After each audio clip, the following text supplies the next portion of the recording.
Sabi mo nga, diba, ang tanong mo sa akin, ano yung experience ko? Siya bro, frustrate kasi, sign ba to na pinapatigil ka or itutuloy mo ba? Ano bang gagawin mo? So, ako, Sino sa tingin mo yung GOAT or greatest of all time mo? Siyempre, gusto namin marinig yung perspective. Although, nakita na namin yan sa TikTok mo, mga yan. Pero gusto namin marinig dito sa studio itself. Okay lang, kahit may magalit eh. GOAT ko, talaga. Sige, okay lang yan. Hey, what is up, peeps? This is Alec Duane and welcome back to the Adventures Podcast. And this is a special episode because we're transitioning into a wider and a big camera itself and setup. Tignan nyo naman. Special thanks to Spotify Studios and the Pod Network Entertainment, of course, for letting this happen. And of course, it's my first time doing an interview with someone, so we have a guest, of course. So he is an athlete. He is a basketball content creator. Some of you know him on TikTok and on his community itself. None other than Mr. Kyle Jimenez. Yes, sir. Thank you, Let's Sir go. Alec. Thank you, brother. Let's go. So, of course, before we start, I've introduced him already. So, ikaw, Kyle, how do you introduce yourself to other people when they ask you, who are you, ganun? Ako, bro, to be honest, di ko sinasabing content creator ako eh. Kumbaga, syempre, as normal lang naman na tao. So, I'm introducing, I'm Kyle. I'm doing basketball works and stuffs, community work. Most likely, talaga is to influence other people. Kumbaga nagka-create tayo ng content using the social media, TikTok, and Facebook. So, yeah, I'm doing a lot of basketball stuffs. Yes. Yun nga, nasabi mo nga na you're doing influence to other people. So, of course, the episode itself is more on the side of you improving the game, di ba? You have the community called Improving the Game or ITG itself, di ba? So, ikaw, as an individual, how do you improve yourself to show other people na you can influence other people? Syempre, by starting sa sarili ko muna, brother. We all know na syempre hindi natin, sabi nga, 'di ba? Hindi natin matutulungan yung ibang tao kapag hindi natin natutulungan yung sarili natin. So, nag-start muna ako sa sarili ko. I'm focusing on my health, workouts, kailangan consistent. Syempre sa pagkain, sa tulog, let's say sa training. Also, syempre, kasi kaka-graduate ko lang noong June. So, talagang tinaga ako mag-aral. So, syempre, if gusto mo maging role model, you have to act on it. You have to, parang, alam mo yun, kailangan mo maging ikaw talaga muna yun, di ba? Kasi mahirap magpanggap na hindi ikaw eh. So, may influence mo sila kapag na-influence mo na yung sarili mo. So, going back to being a graduate already, syempre, ako as a student, I have a lot of schedules. I have to do some content. I have to do brand events din. So, school din. Meron din akong school. Tas meron din mga hobbies like this one, the podcast. So, how do you maintain the management of your time? Kasi sobrang hectic eh. Nakikita ko sa TikTok. Sobrang araw-araw yun. Araw-araw nagpo-post ka, di ba? So, paano mo na ma-manage yun, di ba? Walang nagturo sa akin ito, bro. Kumbaga, meron akong sa condo, meron ako sa bahay bago pa ako independent. Meron akong board, yeah. So may cork doon, may whiteboard. As in malaki talaga. So Monday to Sunday, nakalista doon yung gagawin ko. So Monday, 7 to 8 a.m. training ako, tas 9 to 6 p.m. school. So hanggang sa alam mo yun, talagang nakadissect talaga sila kung ano yung gagawin ko. Tapos, may journal ako. Journal. May journal ako. May planner din ako na sulat talaga. Yeah. Kasi, mas gusto ko nga yung ano bro yung, kasi diba may uso na sa phone yung app na ano. Ako mas prefer ko yung sulat talaga. Sulat talaga. Ikaw ba? Mas prepare ko kasi mas nare-retain sa akin. Ako may journal din ako actually. So, nasusulat ko kung ano yung dapat yung gagawin ko within the day. Yung parang ginagawa mo din sa board din. Meron din akong board actually. So, yun. Parang nadadissect din at the same time and ano ba yung next na gagawin ko. Kasi di ako magigising or hindi ako mabubuo yung araw ko na wala akong ginagawa. Tsaka, di ka pwedeng kikilos ng, hindi kayo planado. Parang ganun. Parang hindi ka basta-basta. So, syempre, as tayo na maraming ginagawa, kailangan natin talaga maging organized eh.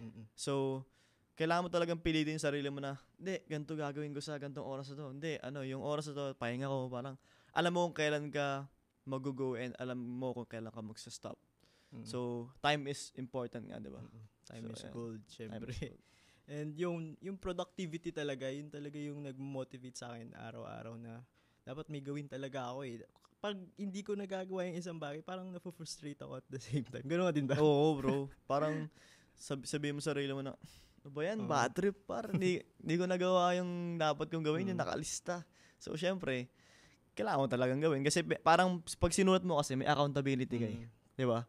Parang, hindi, sinulat ko na to, gagawin ko to, kahit anong mangyari, tapos. Ayun.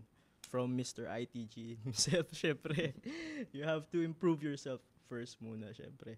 So, going back to your quick background, syempre, we know you as a basketball player, di ba? So, knowing na related ka kay Kuya Kit or Coach Kit Jimenez, di ba? At some point ba siya ba yung nag-influence sa'yo sa basketball? Anong adventure mo when it comes to the basketball side naman? When it comes to some inspirations or parang mga nag-influence sa akin, nung bata pa lang kasi ako napapanood ko na si Coach Kit eh. As in sa barangay namin kasi magkabilang barangay lang kami sa Cubao. So naglalaro siya sa mga ligang labas. So sa barangay namin naglalaro din siya. Tapos alam mo yung mga before pa lang na hindi pa naman uso yung mga TikTok highlights, yung mga reels eh.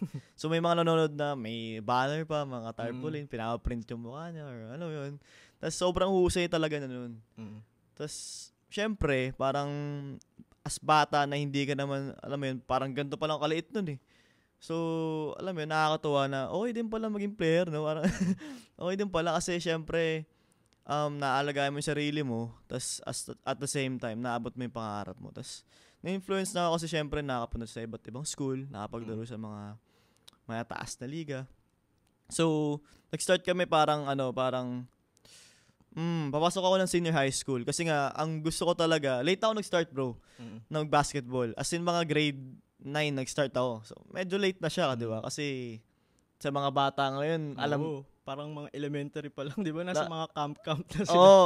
Ako, wala kaming ganun. So, grade 9, tas grade 10, sabi ko, Coach, baka pwedeng training tayo, ganyan, sabi ko sa kanya. So, yun, starting, grade 10 ako, 2015-ish, 2016. Lumapit ako sa kanya, tapos sabi niya, sige, hanggang 2020, magkasama kami. So, may mga time pa na mula ako kukommute ako. Perps pa siya nun. Las Piñas, South. Biyahe ako, 3 hours. AM. 3 AM, bro. 3 AM ng maga. 3:30 AM, mga ganun. Sakay ako bus, Las Piñas. Tapos ensayo namin 5 AM. 5 AM. Grabe yung Tapos balik ako ulit na QC. Tapos every weekend yun. Tapos, nung pandemic, nasa Mavs siya, so nasa Mavs din ako. So, kung nasan siya, doon din ako. Tapos nag-ensayo kami everyday. Everyday talaga. So, umaga, takbo kami sa Antipolo, tanghali, pahinga, tapos hapon, training ulit. Yun, minsan nga, 3 times a day kami nag-ensayo eh. Grabe yung determination. No? Pero, at some point ba, parang naisip mo, gusto ko din pumasok sa PBA, sa NCAA, sa UAAP, MPBL, di ba? Actually, bro, yun talaga yung plano.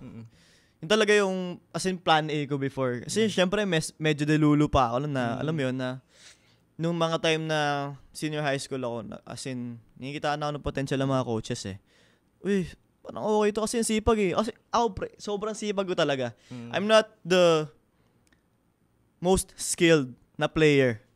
Pero kapag usapang ensayo or laro, talagang masipag talaga ako eh. So, dinaan ko sa sipag. Sabi ko, feel ko kaya naman eh. Feel ko wala naman masama mangarap. So, sabi ko, sige, inuna ko muna. Gusto ko NCAA, UAAP. Sabi ko, coach, gusto kong makapaglaro, kagaya mo, ganyan. So, after pandemic, 2021, or 2020, before mag-end yung 2020, nag-start na ulit magpa-tryouts in school. So, hindi ako natanggap sa mga kilalang university or mga school. Siyempre, wala tayong connections, wala tayong height, di tayo masyadong skilled. So, medyo nawalan ako ng gana, dumating yung time na ganun. Tapos, pero nag-aral pa rin ako. Pero nung ginawa ko nun, pinag-aral ko yung sarili ko. Kasi wala akong napuntang school na libre scholar. Libre aral eh. Ginawa ko nun, yun. Namang, grind pa rin. So, sabi ko, sige, baka kaya pa rin, MPBL, UAB, ganyan. Ayun, parang hindi ko man siya nakamit. Or actually, pwede ko pa naman siya ituloy. Pero as of now, kasi parang wala na siya sa mindset ko eh. Kasi parang, sabi ko, ba't ba natin gusto mag-pro? Kasi gusto natin mag-influence, makapag-inspire. So ako, nagagawa ko kasi siya ngayon, kahit wala ako sa league na yun. Kasi using my platform. Oo. Ang laki ng audience mo eh. Oo. So, sabi ko, why not, dito na lang ako, magstay ako. Why not, marami naman ako na-inspire, so why not, dito na muna ako. So ngayon, yun yung mindset ko na TikTok muna, Facebook, mga Reels, ayun. Pero ang galing, no? Kasi, pinlano mo na UAAP, yung mga biggest leagues, di ba? Pero, at some point, na-redirect ka into something. So, parang dito tayo papasok. Paano mo ba ginawa yung improving the game? Kasi, parang may purpose yung, parang may alab sa puso mo na dapat may ma-impart ka sa basketball. Ramdam mo. Oo, kasi ako, part din ako ng community, pero hindi pa ako nakapaglaro doon. Pero, yun, paano mo ba naisip na, or syempre, narinig natin yung kwento mo, di ba? At some point ba, yun naging purpose mo para mabuo yung ITG, ganun? Speaking of ITG, community siya. So, akin kasi, bago ko siya i-start, gaya na sabi ko kanina, sinimulan ko muna sa akin. So, in-apply ko muna yung mga, characteristics ng isang improving the game. So, nag-start siya sa improving my game. I created a series sa TikTok. Day 1 to day 100, bro. As in, walang pala yun everyday upload ko nun. Parang, yung una, same day, same edit, parang same day, same post. Halos mga 3 times a day ka bro, yung una parang solid. Workout ako ng umaga, post ko siya agad ng tanghali. Ganun ginagawa ko. So parang, along the journey, along the way, na-realize ko na, gawin ko, mag-iipon muna ako ng, videos. So, muna, parang, kasi na-hassle kapag same day, parang post mo agad eh. So, ginawa ko, nag-ipon muna ako nun, hanggang 3 days advance, tas upload na lang. So, everyday workout ako, document lang, improving my game, ang daming nanonood, bro, kasi, isa ako doon, syempre. Diba, sabi ko, ang goal ko kasi nun is magkaroon ng scholarship, kahit upcoming second year college na ako. So, good thing naman, and thank you Lord, kasi nakahanap ako ng school, kahit hindi kilala. Metro Manila College, sa mga coach ko dyan. Tinanggap nila ako. So, kasi gusto ko talaga ma-experience yung college eh. Even though hindi NC, UAP, okay lang. As in, basta scholar. Kasi nasanay ako from junior high or up to senior high, scholar ako eh. So, yun, improving my game hanggang day 100. Grabe yung pinagdaan ako nun. Nagkasakit-sakit na ako. Oo nga eh. Nakita ko yun, di ba? Nagka-injury ka? Oo, bro. Parang sabi ko, ano ba to? Tuloy ko ba to? Ang daming obstacles eh. Tapos yun, improving my game. Natapos ko siya. Yung day 100 ko, ginawan ko siya ng special episode. So yung pang day 100 ko, bro, Ginawa ko nun, nagtayo kami ng free basketball camp sa QC, sa barangay ko, kung saan ako nanggaling. Nice. As in, sabi ko, saan ba ako nagsimula? Saan ba ako nag-start mag-basketball? Sa amin, sa bahay, sa barangay namin. So, dun ako nagpa-basketball camp with the SK, with the kapitan namin. Shout out kila Kap. Dun ako nag-start. Parang, dun na yung parang day 100. Hindi pa siya community, bro. Hindi pa siya ITG community. Parang, improving the game pa lang siya. Sabi ko kasi, ako yung all throughout day 1 to day 100 eh. Improving my game. So, why not sa kanila naman? Diba? Why not isama ko sila? Personal. So, sabi ko, pwede to gawing community. Yung una, nagdalawang isip ako kasi dami ng community. Dami ng, alam mo yun. So, why not nga? Kasi gusto kong makasama yung mga supporters, diba? Yung mga followers natin para may interaction naman kahit paano. Diba? So, using that, sige, every week, papawis. Yun, papawis, di ba? Runs, mga ganun. So, nag-start na yun, September, last year. So, anniversary namin nung September 8. 1 year na, di ba? So, yun ang galing lang. Kasi, nag-start ka from the scratch itself, then, nag-transition ka into improving your game nga. Then, nag-give back ka sa community mo, which is your roots. So, improving the game itself, babalik tayo dun sa sa naging injury mo. Kasi ako, as a physical therapy student, gusto kong marinig yung naging experience mo when it comes to handling your injury, ganun. Ako, tama yung sinasabi nila, yung mga na-injured na ng mga kilala ko. Madali lang mag-therapy, surgery, pero yung dito yung mahirap yung mental. Sa mental side na. Kasi, mapaisip ka syempre wala kang ginagawa, di ka physically active eh. Pag physically active ka, di mo na maiisip yung mga mga kung ano-ano eh. Wala, di ka pwede tumakbo, pwede mag-basketball. Ito yung recent sa akin. Bago yung tuhod ko, na-dislocate tong shoulder ko. Last year lang din. Sa ensayo namin sa school, so parang nag-pop talaga siya. So, good thing naman yung walang surgery. Therapy lang. So, mga 2 months din akong nawala. So, fast forward this year, yung tuhod ko parang na-tear siya. Patela lang naman siya. So, hindi siya yung parang ACL, MCL. Yeah. So, thank God pa rin. Sabi ng doktor ko, after birthday ko, right after my birthday na, Kyle, 2 months, 2 to 3 months, bawal ka maglaro. Sakit nun, di ba? Sakit, syempre, yun yung, physically active ka, di ba? Tsaka, sabi ko, anong gagawin ko? Parang, ilang injury ba yung maano ko? Parang, kasi, condition naman ako. As in, active ako nag-workout. Condition talaga ako. Hindi ko inaaya yung sarili ko na hindi ako nag-gym, hindi ako alam mo yun, wala ako sa best shape ko as possible. Bakit? Ano nangyari sa akin, Lord? Parang napapa-question na ako. So, doon na pumapasok yung mental side. Na sabi mo nga, diba, ang tanong mo sa akin, ano experience ko? Frustrate kasi ang ano ba, sign ba to na pinapatigil ka or itutuloy mo ba? Ano bang gagawin mo? So, ako, syempre, makulit ako eh. So, good thing sa AMG, sa clinic.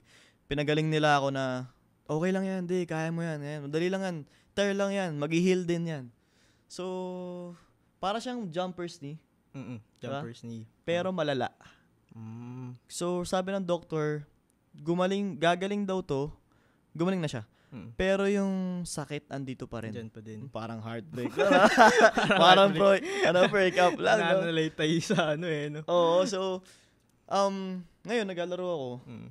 Sumasakit siya, bro. Masakit pa din. Hindi siya nawawala kahit anong isometrics mo, workouts mo, kahit anong squats mo na heavy or exercise, maintenance. Maintenance. Hindi siya nawawala. Ano siya, dito na siya.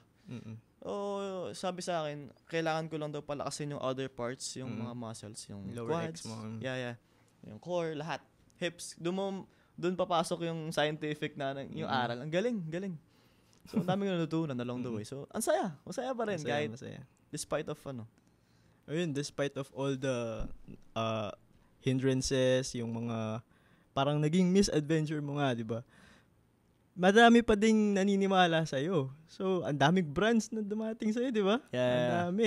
Wherein yung, pwede mo bagitin yun, Jordan, Oh, di ba? yeah. Jordan Go. Self, yan. AF, di ba? Ang dami. Dahil mong endorsements. So, dahil dun sa influence mo nga and yung sa aura mo na you have to improve yourself first before others. Parang nag-transcend siya.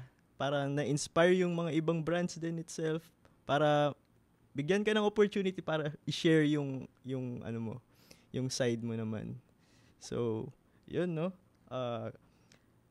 Babalik tayo dito sa basketball side naman ulit. So, sa mga naging, syempre, of course, basketball fans tayo, di ba? So, sino sa tingin mo yung GOAT or greatest of all time mo? Syempre, gusto namin marinig yung perspective. Although, nakita na namin yan sa TikTok mo, mga yan. Pero gusto namin marinig dito sa studio itself. Okay lang. Kahit may magalit eh. GOAT ko, talaga. Sige, okay lang yan. Una talaga MJ. Pero nung lumaki or nag-grow na, nakatanda, Kobe. Kasi, mindset eh. Siguro MJ sa, alam mo yun, sa career or Pero Kobe talaga sa mindset. Kasi doon tayo nakaka-relate kay Kobe. Sorry, LeBron din naman. One of the Pero Kobe talaga. Kasi Kobe, mama mentality. Mamba mentality, of so, course. doon ako parang, gumigising siya. Alam mo yun, ensayo agad. Tapos, meditate siya. Yung mga ganong klaseng, niya, mga mapanood natin sa YouTube or mga podcast din niya. So, na-inspire ako, bro, kasi si Kobe kasi work. Sabi niya, diba, huwag ka lang hihinto unless tapos ka na or job's finished. So, doon ako nakarelate na pwede rin pala na parang Kobe rin pala yung mindset ko. Dinaan sa sipag, dinaan dito sa utak. Kasi maraming mas magaling eh. Parang si Kobe, maraming mas magaling sa kanya noong una. Pag ginawa niya, nag-ensayo siya. In-overwork na yung iba't ibang players na pag NBA, as in high quality players talaga. So, training siya, work after work or work before work, di ba? So, ganun din yung ginagawa ko. Talagang nag-training ako kahit mag-isa ako. Nood lang YouTube, skills coach, mga tumutulong, di ba? So, dun ako so, Kobe talaga. Kobe, yeah. No? Bigyan na kita ng title. ITG mentality. Yeah. Pero may nabasa kasi akong Kobe Bryant quote na everything negative, pressure, challenges, it is all an opportunity for me to rise. So, yun, di ba? Parang perfect talaga sa'yo yun. Then, you have to work hard in the dark to shine in the light. Yun, sabi niya mismo yun. Yep. Si Kobe mismo yung nagsabi nun. So, parang inspiration talaga siya sa atin. Although, wala na siya ngayon, of course. Pero yung legacy niya na nandito pa din. Parang yung ginagawa mo ngayon, yun nga, di ba? Na-inspire ka din sa influence ni Kobe. Kaya, you're doing all of this para ma-improve yourself mo and yung other people as well. So, yun. Dito tayo sa outro. Or no. Next is, who's your starting five if you're going to create your own team? Siyempre, meron tayong dream team, di ba? NBA ba to, PBA? Sige, mag-start mo tayo sa NBA. NBA ako. Gusto ko, ang ko ano ba, kasama ba ako doon o 5 lang sila? Parang ako yung manager nila. Oo, ikaw parang yung coach nila. Ako yung coach. Point guard ko, siyempre starting up point guard. Chris Paul, no? Chris Paul. Veteran, pick and roll master. So, shooting guard ko, lagyan natin si Steph Curry. Pwede naman siya mag 1 and 2 eh. 1 and 2. Steph Curry, greatest shooter of all time. Siguro 3 ko, sino mo 3? Pwede. Bro, gusto ko si Brandon Ingram eh. Hindi ko lang bakit eh.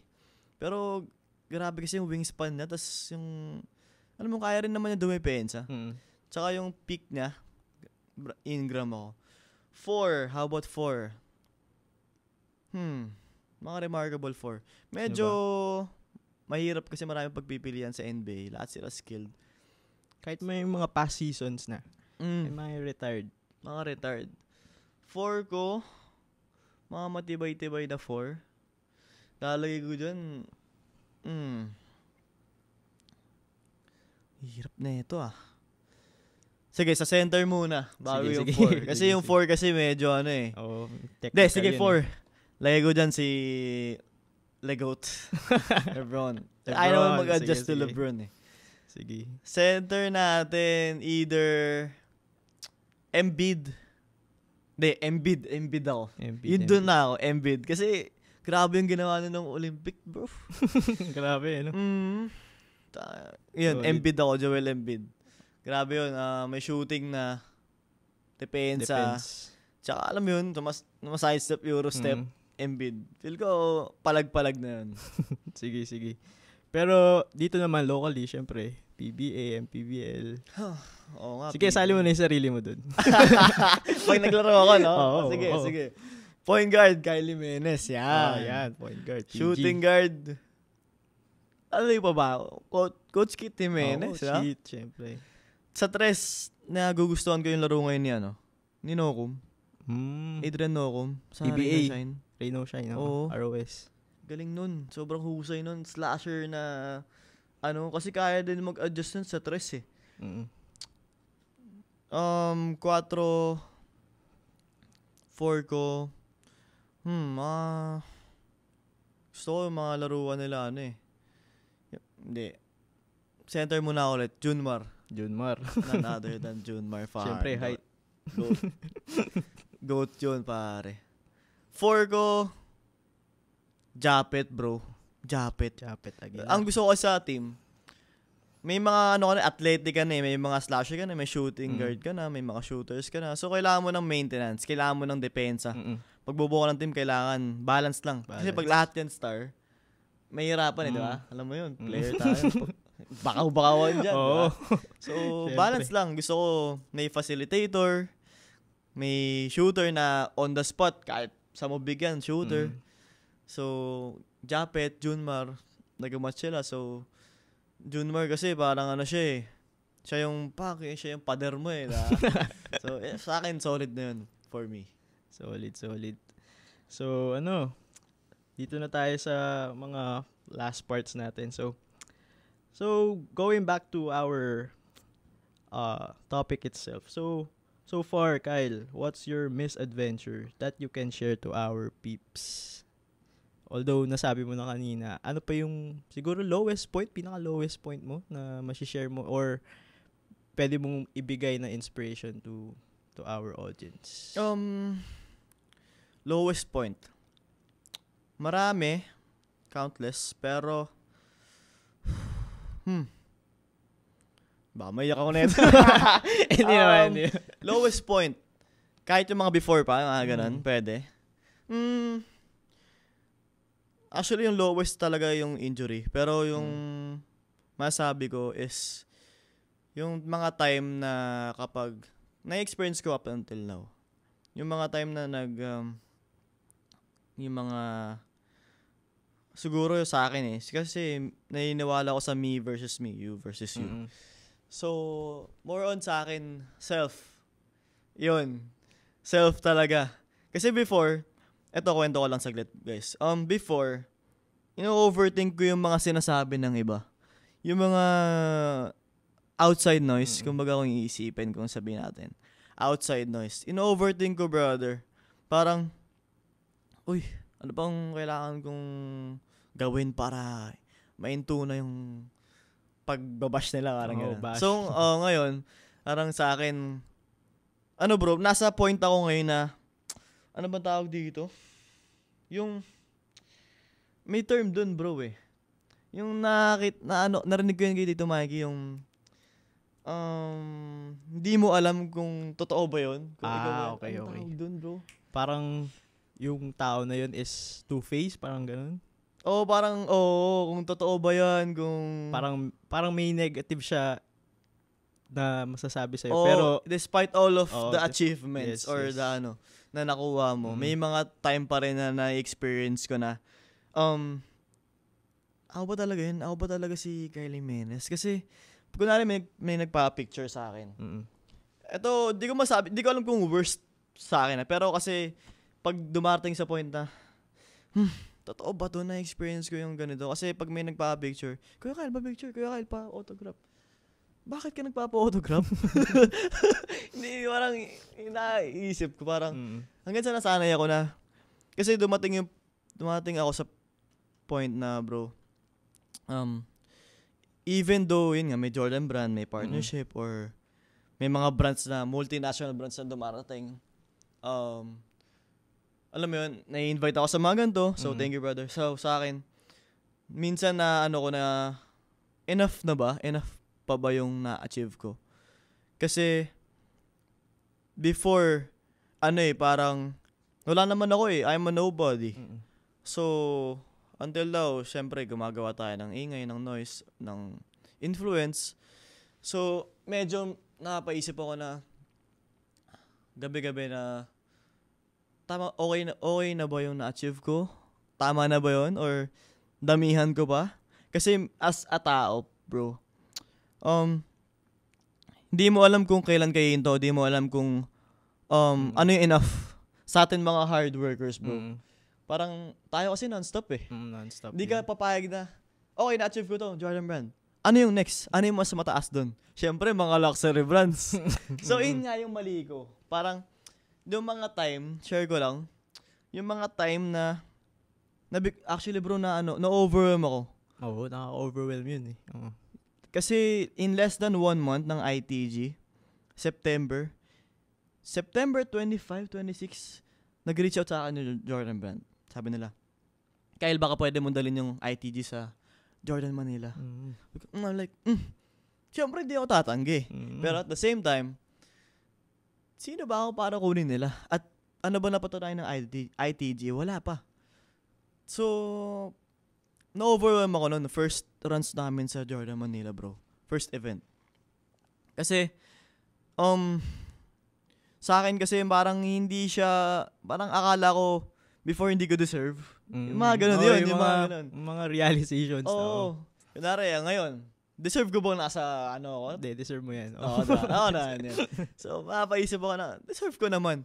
So, may mga na-overwhelm lang ako na time na feeling ko hindi siya para sa akin. Pero minsan, feel ko para sa akin kasi deserve ko, pinaghirapan ko So, di ko alam, medyo crazy enough to think about na, Kyle, ano ba, minsan, na ang saya, pero at the same time, malungkot. Kasi, what's next? Na-achieve mo na yung ganitong brand? Kaya mo pa ba yung ganitong brand, yung mas mataas? So, ngayon, ang focus ko ngayon, sabi nga sa akin ng mga tropa ko, mga friends, na-achieve mo na yung brand, yung Nike Jordan. E di mag-luxury brand ka. Di ba? Doon ka na. Doon naman yung i-aim mo. Mga locks. It might seem impossible, pero posible yun. Na-achieve mo nga ito Jordan nga without knowing. Di ba? Parang, alam mo, dumating bigla na, damn, nga why not mag-aim pa ako ng higher? Kasi yung na-experience ko ngayon, bro, to be honest, hindi ko alam kung saan ako lulugar. Kasi, lahat ng nasa journal ko, nasikan ko na, halos lahat. Guro, 70%. Sabi ko, ano kaya next? Kaya minsan, may mga time na hindi ko alam yung gagawin ko sa araw na to. Minsan, isinasantabi ko yung mga bagay na dapat kong gawin. Kasi, pahinga ako. Kasi, ilang years ako, bro. Pang. Talagang araw-araw grind. So, ngayon, mas tinitake ko yung life ko slowly. Kasi, yun nga, adulting, kaka-graduate lang, real life na. Di ba? Real life na. So, as a student, ngayon, ini-enjoy mo pa yung sa'yo, di ba? Ini-enjoy ko pa. ini-enjoy mo pa na aral. Sarap kaya mag-aaral, bro. Ngayon, ako nga, gusto ko mag-masteral gusto kong mag-aaral ulit. So, ayun, nakalimutan ko yung term. sa term na yun. Basta, Pero na exact term doon, di ko din maalala. ano ba yan? Sana maisip natin. Ayun, yun. Pero yun nga, deserve mo lahat yun, bro. Kasi, syempre, hard work yun eh. Hard work paid off nga, yung sinasabi nila. So, kaya nga lumapit sa'yo si Jordan kasi nakitaan ka nila ng potential na pwedeng, or based dun sa integrity ng brand itself. So, syempre, ma-overwhelm ka at the same time. Diba? Kahit naman ako, yung mga brands din na, bakit lumalapit sila sa akin, di ba? So, na-overwhelm din ako. Pero at the same time, blessing yun.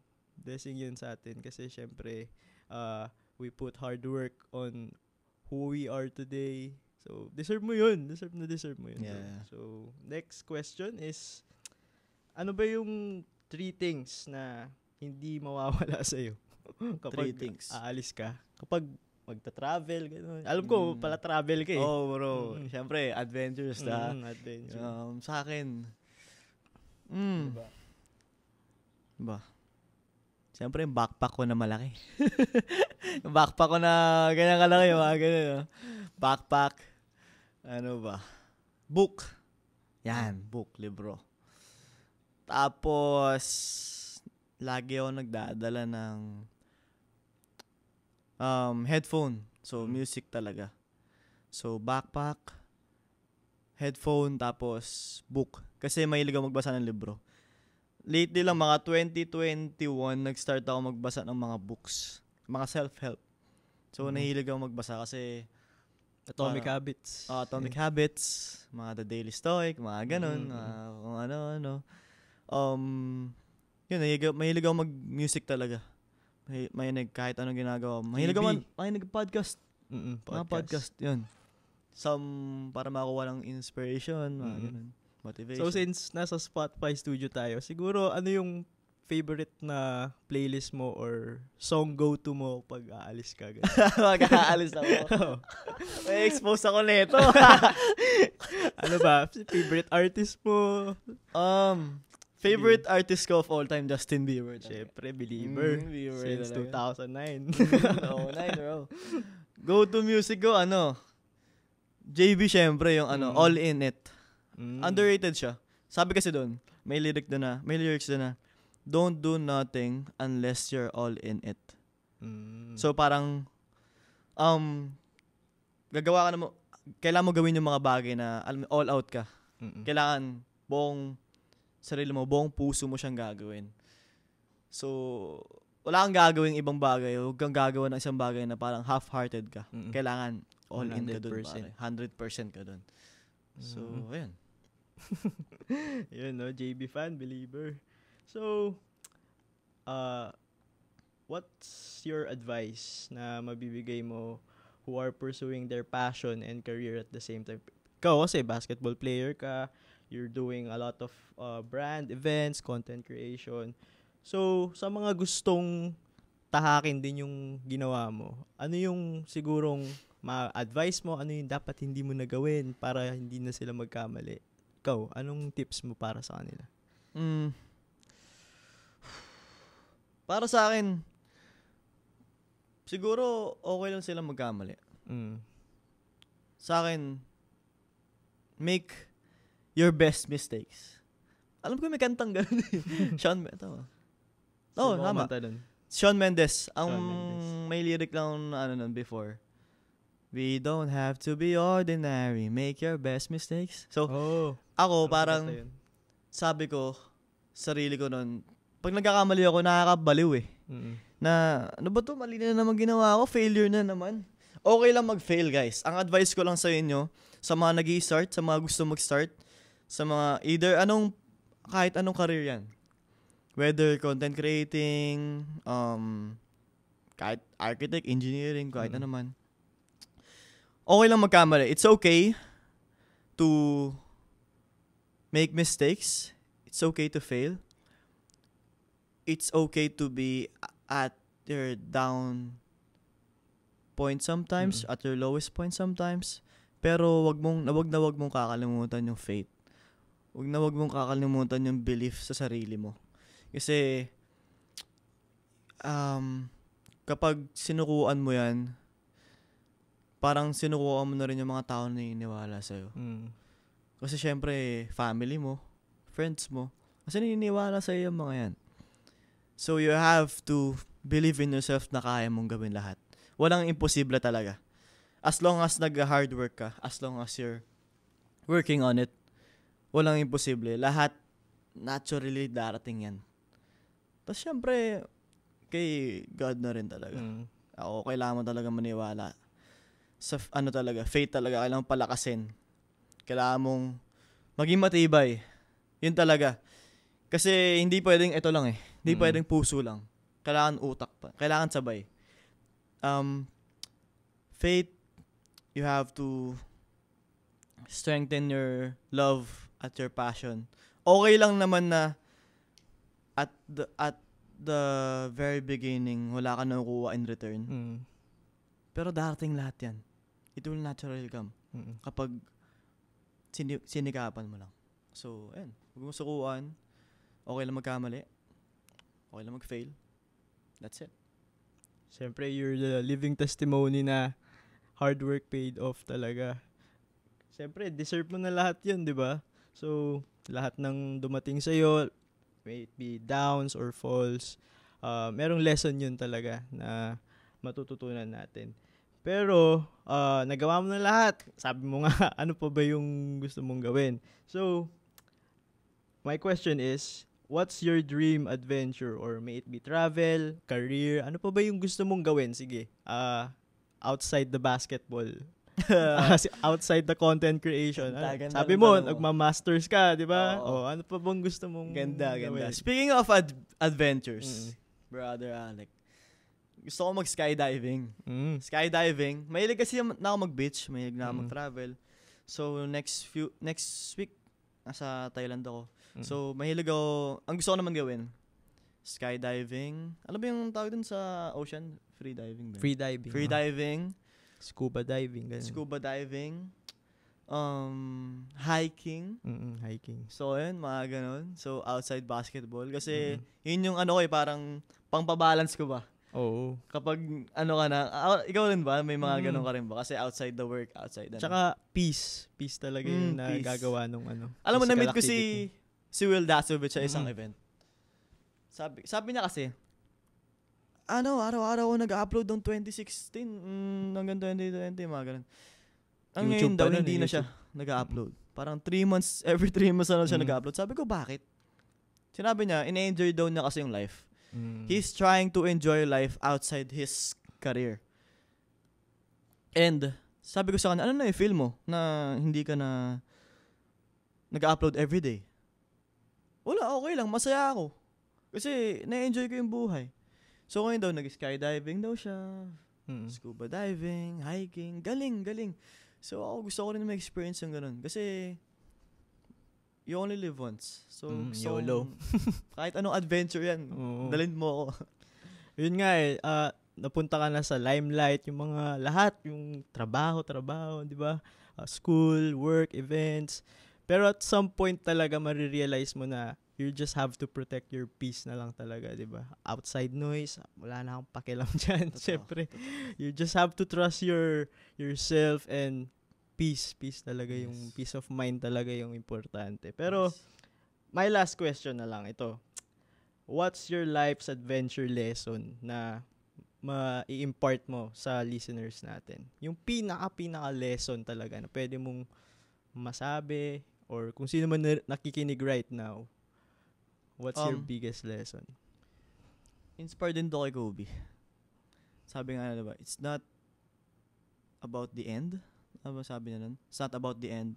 It's about the journey. So, ngayon na-experience ko siya. Hindi siya about sa kung ano yung ma-achieve mo. Yung mga na-achieve mo. Hindi siya about dun. About dun sa mga biyahe mo. Sa biyahe mo, papunta dun sa pangarap mo. Kasi yun, marami tayong na-meet. Kagaya mo, marami tayong na-meet along the way. So, kailangan mo enjoyin yun, yung journey na yun. Hindi nag-matter kung ano yung mga na-achieve mo. Mas nag-matter para sa akin yung mga na-build mo while on that process. Kasi dapat nga masaya ka eh. Yun, isa pa yun, kailangan masaya ka. sa journey mo. Kailangan na-enjoy mo siya. Kailangan hindi siya nagbibigay ng stress sa'yo. Though given na. Pero mas nangingibabaw dapat yung fulfillment, yung happiness mo, yung love. 'Di ba? Kailangan ma-enjoy mo talaga. So, ayun lang. Whether you're trying to achieve something, kailangan mo talagang mag-enjoy sa buhay. Kasi para sa akin, mas yung peace talaga. So, it's not about the end, it's about the journey. Ayun. So may nabasa din ako na mas importante yung journey kesa dun sa pupuntahan mo. Kasi along the road, yun yung experience talaga yung experience is the best teacher talaga. Yes. So yun, once again, Mr. Improving the Game, Mr. ITG, Mr. Kyle Jimenez, thank you for brother. being here.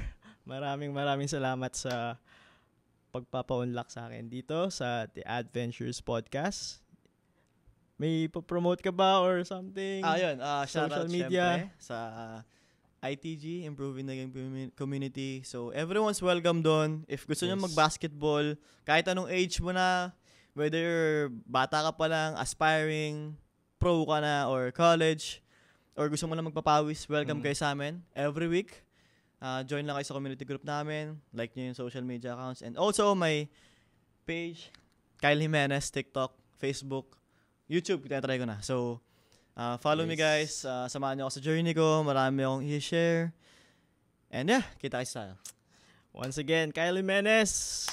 And this has been Alec Dwayne. This is the Adventures Podcast. Let's go. Woo. Thank you, brother. Sorry.